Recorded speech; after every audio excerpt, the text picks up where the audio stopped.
So hey guys, welcome back to আর my channel কাকিমার channel তোমাদেরকে ওয়েলকাম। তো দেখো, একটা নতুন মিনি ব্লগ নিয়ে চলে এসেছি তোমাদের সাথে শেয়ার করবো বলে। এটা যে আলুর দম, স্পেশাল আলুর দম। তো দেখো, এখানে কিন্তু বেশ খানিকটা যেহেতু নিরামিষ, দেখো এখানে বেশ খানিকটা বেশ তেল তেল লাল লাল আলুর দম। কার খেতে ভালো লাগে অবশ্যই কমেন্ট করে জানিও, আর যাদের খেতে ভালো লাগবে তারা অবশ্যই আমার বাড়িতে চলে এসো। তো এখানে দেখো, ভালো করে তেলটা কিন্তু গরম করে নিতে হবে, নিয়ে আলুগুলো হচ্ছে লাল লাল করে ভেজে নিতে হবে। আলুর দমের মেন যে জিনিস সেটা হচ্ছে আলুগুলো কিন্তু লাল লাল করে ভাজতে হবে, তাহলেই কিন্তু আলুরদমটা বেশি সুস্বাদু হয়।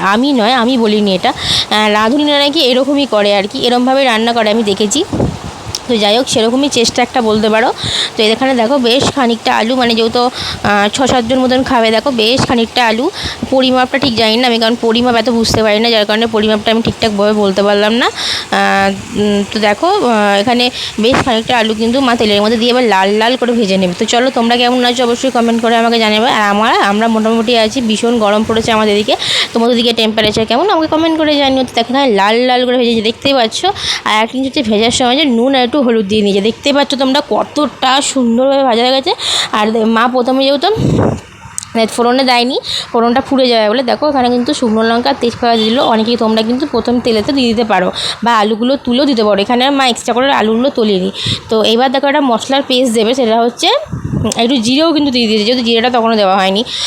আর এবার হচ্ছে একটা মশলা পেস্ট দেবে, সেটার মধ্যে ছিল হচ্ছে একটু কাজু বাদাম বাটা, মগজদানা বাটা, টমেটো আর আদা, আর হচ্ছে জিরে, গোটা জিরে কিন্তু পেস্ট করে দেওয়া হয়েছে। ভালো করে মানে একটু গরম খোলায় নেড়ে নিয়ে তারপর ওটাকে পেস্ট করে দেওয়া হয়েছে আর কি। তো এখানে দেখো, যেই ইন্ট্রোডাক্টসগুলো বললাম সেগুলোই কিন্তু দেওয়া হয়েছে, দিয়ে পেস্ট করে এগুলো ভালো করে কষতে হবে যতক্ষণ না মশলা থেকে তেল ছাড়ছে। ভালো করে কষানোর পর তারপরে কিন্তু জল দিতে হবে। তো যারা যারা মানে এরকমভাবে আলুরদম করবে, তো তোমাদেরকে বলি, তোমরা যদি একটু গরম জল দিতে পারো তাহলে আরও ভালো হবে। তো এখানে বেশ 5-7 মিনিট ধরে কিন্তু ভালো করে কষিয়ে নেওয়ার পর তারপরেই জলটা দিতে হবে। আর যাদের দেওয়ার নুন, হলুদ, কেউ কাশ্মীরি মির্চি, একটু সামান্য চিনি, সমস্ত মশলা কিন্তু তোমাদের মতন করে যেমন পরিমাপ সেই মতন হিসেবেই দিতে হবে। নুন, সেগুলো আর বললাম না, কারণ ওটা যেরকম আলু যেরকম পরিমাপ অনুযায়ী কিন্তু তোমাদেরকে দিতে হবে। আর দেখো, নতুন করে বলার কিছু নেই, সবাই জানো যে মশলা হিসেবে সবাই কী ইউজ করবে। তো আমরা আমাদের মতন করে যতটুকু করতে পারি সেটাই তোমাদের সাথে শেয়ার করি, এর থেকে বেশি কিছু নয়। কারণ আমরা কিন্তু কাউকে রান্না শেখাতে আসিনি, কারণ এইরকম রান্না হামেশাই সবার বাড়িতে হয়, সবাই পারে। সুতরাং আমরা যেহেতু মানে কি তোমাদেরকে শেয়ার করি সব কিছু, সেই জন্যই তোমাদের সাথে শেয়ার করলাম, ব্যাস এটুকুনি। তো এখানে দেখো, ভালো করে কষিয়ে নেওয়ার পর কিন্তু জল দেবে। আর একটা জিনিস, তোমরা আমাকে বারবার করে কমেন্ট করছো, দিদি ভাই তোমার ভিডিও দেখতে চাই।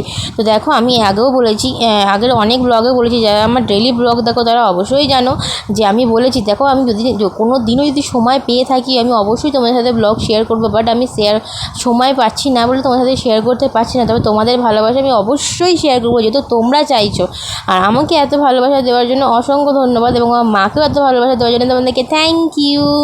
তো চলো দেখো, এখানে মা কিন্তু মশলাটা ভালোভাবে কষিয়ে নিচ্ছে, দেখতেই পাচ্ছ, এবং তেলটাও কিন্তু হালকা হালকাভাবে ছাড়তে শুরু করে দিয়েছে।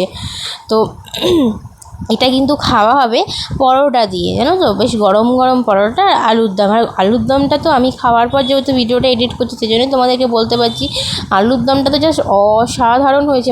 মানে আলুর দমটা শুধু রুটির সাথে নয়, এটা তোমার পোলাও বা রাইসের সাথেও কিন্তু ভীষণ ভালোভাবে খাটবে, এবং একটু ঝাল ঝাল হয়েছিলো যেই কারণে। আর পোলাও আর রাইস একটু মিষ্টি মিষ্টি হয়, সেই কারণের জন্য বললাম। খুব সুন্দরভাবে খাটতো আর কি, শুধু লুচি পরোটার সাথে নয়, রুটির সাথে নয়, সবার সাথেই আলুর দমটা কিন্তু খাটবে। আর আলুর দমটার কথা আমি আর বেশি বলবো না, কারণ আমার জিভে জল চলে আসছে, আর তো আলুর দম নেই, তাই আমি খেতেও পারবো না। তো এই দেখো, সব মশলা কিন্তু দিয়ে ভালো করে কষিয়ে নিচ্ছে মা, দেখতেই পাচ্ছ। তো এবার হচ্ছে জল দিয়ে দেওয়া হবে। জল দেওয়ার পর কিন্তু এখানে খানিকটা রাখা হবে যতক্ষণ না আলুটা সেদ্ধ হচ্ছে। তো চলো, জল দিয়ে দেখো, জল দেওয়া হলো। তো চলো দেখো, আলুর দম কিন্তু আলুর দম কিন্তু রেডিও হয়ে গেছে প্রায়, দেখতেই পাচ্ছ। এবার ওপর থেকে একটু শাহি গরম মশলা ছড়িয়ে দেওয়া হবে, ব্যাস। তারপরে কিন্তু আমাদের আলুর দম কিন্তু আজকের মতন স্পেশাল আলুর দম কিন্তু রেডি। তো দেখো, তোমরা কে কে খাবে চলে এসো আমাদের বাড়িতে। কার কার জিভে জল আসছে এই আলুর দমটা দেখে কমেন্ট করে আমাকে জানিও। তো চলো ভিডিও কিন্তু স্কিপ না করে ভিডিওটা পুরো দেখার চেষ্টা করো। আর যারা আমার নতুন চ্যানেলে ভিজিট করো চ্যানেলটাকে সাবস্ক্রাইব করো, সাবস্ক্রাইব করে পাশে থাকা বেল আইকনটা অল করে দিও। তো দেখো এখানে পরোটা আলুর দম মা হচ্ছে একটু সাজিয়ে দেবে তোমাদেরকে দেখানোর জন্য। পরোটাটা আর এক্সট্রা করে তোমাদেরকে দেখালাম না, আমাদের বাড়িতে তিকোনা পরোটা খায়, আটা ময়দা মেশানো। তো পরোটাটা হয়ে গেছে, পরোটাটা অন্য একদিন দেখাবো, তোমাদের সাথে শেয়ার করবো। এখানে কিন্তু আমরা দেখাইনি, কারণ জাস্ট আলুর দমটা দেখালাম। আর এই যে আমাদের পরোটাও কিন্তু রেডি। তো চলো আজকের মতন এইটুকুনি ভিডিও। ভালো লাগলে অবশ্যই লাইক কমেন্ট শেয়ার করো, কেউ ভিডিও স্কিপ করো না, পুরো দেখো। দেখা হবে নেক্সট ব্লগে। টাটা।